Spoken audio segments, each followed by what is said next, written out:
Subject కి ఒక teacher ఉంటారు, అన్ని సబ్జెక్టులు నన్ను చదవమంటారు. ఇంత చిన్న బుర్రలో అన్ని ఎలా నింపాలి?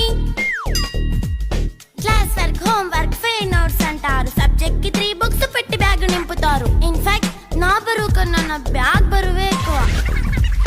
క్వశ్చన్లు, ఆన్సర్లు, సర్ప్రైజ్ టెస్టులు అన్ని దాటుకొని మళ్ళీ స్కూల్ వ్యాన్ ఎక్కేసి అమ్మయ్య ఇక ఇంటికి వచ్చేసామనుకుంటే మార్క్స్ తక్కువ వస్తే చెయ్యాలి అసైన్మెంట్. రిపోర్ట్ కార్డ్ చూపిస్తే ఇంట్లో ఉన్న పనిష్మెంట్. హోమ్ వర్క్ చేయమంటూ మమ్మీ చంపుతుంటుంది. ట్యూషన్ టైం అయిందని డాడీ తరుముతుంటాడు. డాన్స్ క్లాస్ కి వెళ్ళమని తాతయ్య తిడతాడు. స్నాక్స్ తిని వెళ్ళమని నాన్నమ్మ ఆపుతుంది. ఇక అన్నీ అయిపోయాక కాసేపు టీవీ చూద్దామంటే మమ్మీ ఎంట్రీ ఇచ్చింది. బెడ్ ఎక్కమంది. చిన్న నాప్ తీసేలోపు తెల్లారిపోయింది. అయ్యో మళ్ళీ మొదలు ఈ స్కూల్ కష్టాలు.